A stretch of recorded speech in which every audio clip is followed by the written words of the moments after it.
Bonjour à toutes et à tous. Aujourd'hui, je vais répondre à cette vidéo qui critique la réaction des hommes blancs face à la tenue du festival non mixte Nyan Sapo, soit un festival uniquement réservé aux femmes noires. Je ne connaissais pas l'intervenante de la vidéo, alors je me suis renseignée. C'est apparemment une chanteuse et comédienne lesbienne, mais je vous arrête tout de suite, ce n'est pas moi qui la chosifie dans son orientation sexuelle, c'est elle-même qui la revendique. Lançons maintenant la vidéo. Aujourd'hui, je voudrais vous parler d'un sujet grave, d'un sujet qui envahit les journaux, les magazines, les top trending depuis quelques jours.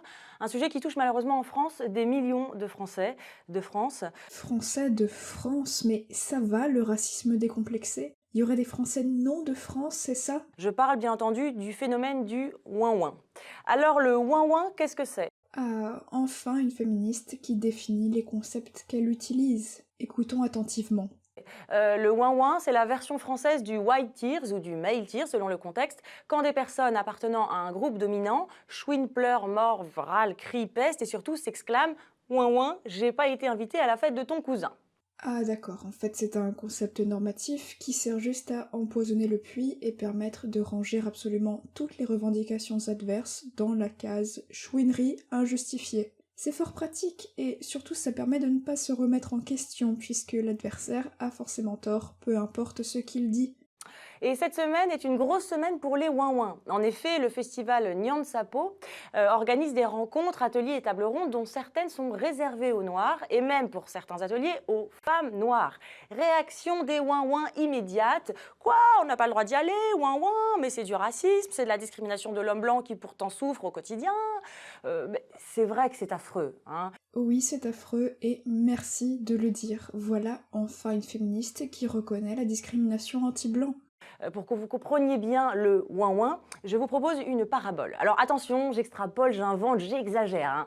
Imaginez un monde, bon, c'est de la fiction, hein, c'est de la fiction. Imaginez un monde où les patrons de grosses entreprises seraient tous des hommes blancs, qui auraient des résidences secondaires multiples, qui auraient des yachts, qui pour se distraire pratiqueraient le saut en parachute.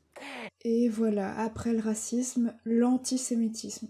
En plus, utiliser l'expression d'homme blanc pour camoufler son antisémitisme, il fallait oser quand même. Et imaginez en parallèle que les femmes de ménage qui se lèvent à 3 h du mat tous les jours, font 2 h 30 de RER pour venir nettoyer les toilettes et les bureaux avant que les autres salariés de l'entreprise n'arrivent, étaient des femmes noires.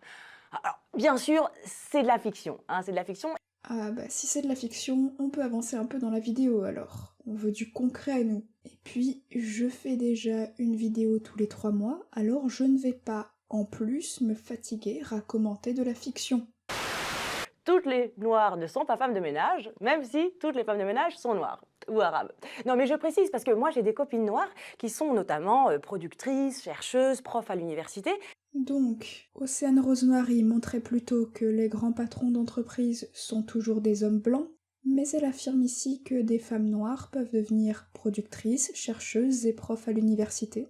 Moi, je me demande bien où sont passés le plafond de verre et le racisme systémique. Et qui racontent toutes que parfois, quand elles arrivent à des réunions où on les a jamais vues, on les prend pour la femme de ménage et on leur propose de repasser plus tard, quand la réunion serait finie. Mais en fait, j'ai rien à commenter dans cette vidéo. Ou bien c'est de la fiction, ou bien ce sont des témoignages dont le contenu est invérifiable. Et oui, les femmes noires sont confrontées à des préjugés auxquels les hommes blancs et même les femmes blanches ne sont jamais confrontées dans leur vie.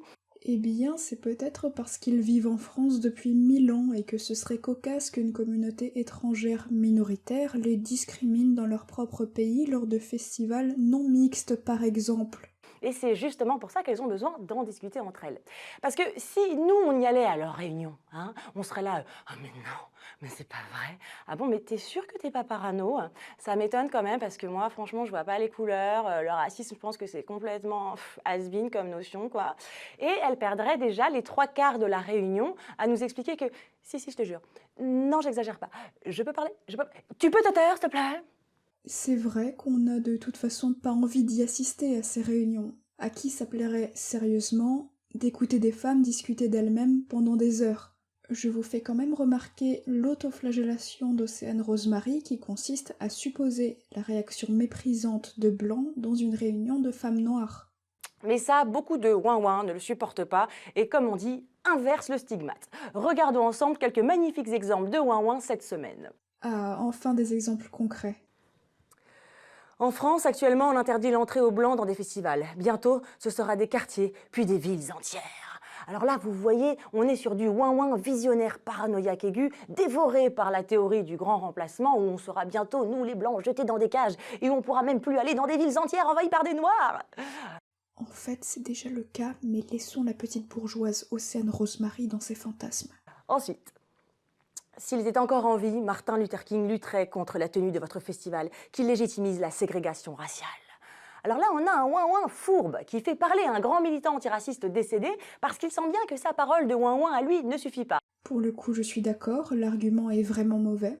Alors dommage qu'il n'ait pas lu la bio de Martin Luther King, en revanche, qui, s'il était encore en vie, aurait sans doute tweeté # je soutiens moi CI. Ah d'accord, elle vient de montrer que l'argument est fallacieux, mais reprend le même argument ensuite. Mais si c'est Océane Rosemary qui l'utilise, ça fonctionne, vous comprenez? Car contrairement aux autres, elle a lu la biographie de Martin Luther King. Mon coup de cœur va à la bande de ouin-ouin des grandes gueules, qui ont lancé un sondage sur Twitter. Alors, débat des grandes gueules, festival interdit aux Blancs, un événement raciste, 89% de oui, 11% de non. Alors vous voyez un sondage très objectif, où au lieu de parler d'un festival partiellement réservé aux femmes noires, parle d'un festival interdit aux Blancs. C'est peut-être parce que c'est étrange d'interdire aux Blancs un événement qui se déroule sur leur sol alors qu'ils y sont majoritaires. Qui plus est, un événement interdit par des personnes voulant lutter contre la discrimination de leur ethnie. Et justement, comme elle reproche aux grandes gueules leur manque d'objectivité, j'en profite pour poser une question. Où est l'objectivité dans le fait de réunir uniquement des femmes noires?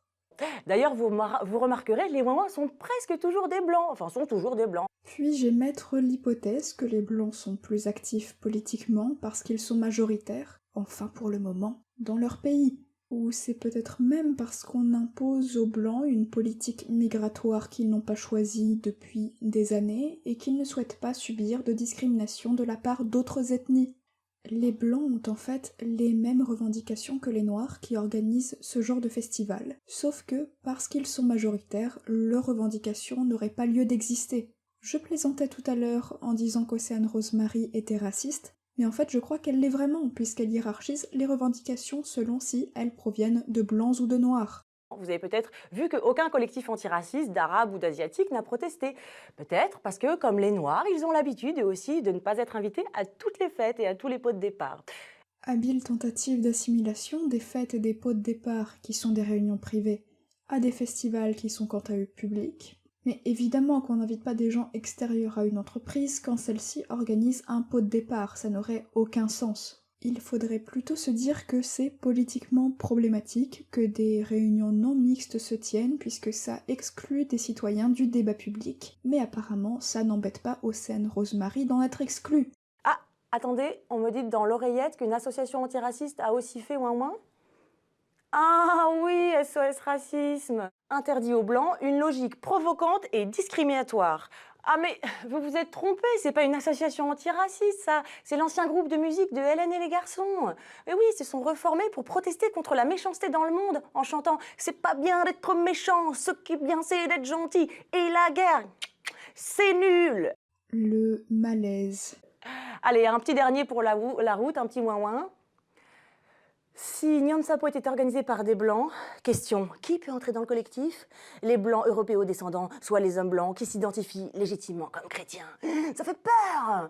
Mais non, en fait, Nyan Sapo pourrait pas être organisé par des Blancs, parce que les Blancs n'ont jamais été dominés et esclavagisés par les femmes noires, mon petit ouin-ouin. Eh bien, je vais probablement faire une révélation choc. Les Noirs ont aussi été esclavagisés par les Noirs. Mais attendez, ça voudrait dire qu'en fait, si on suit la logique d'Océane Rosemary, les Noirs n'ont pas le droit d'organiser un festival non mixte comme Nyan Sapo parce qu'ils ont été esclavagistes? Ça fait réfléchir.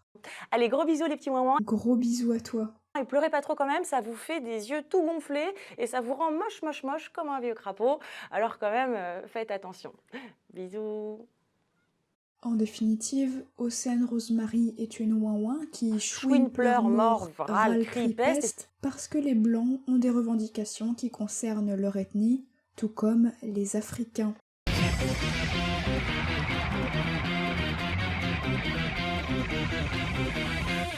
revoir.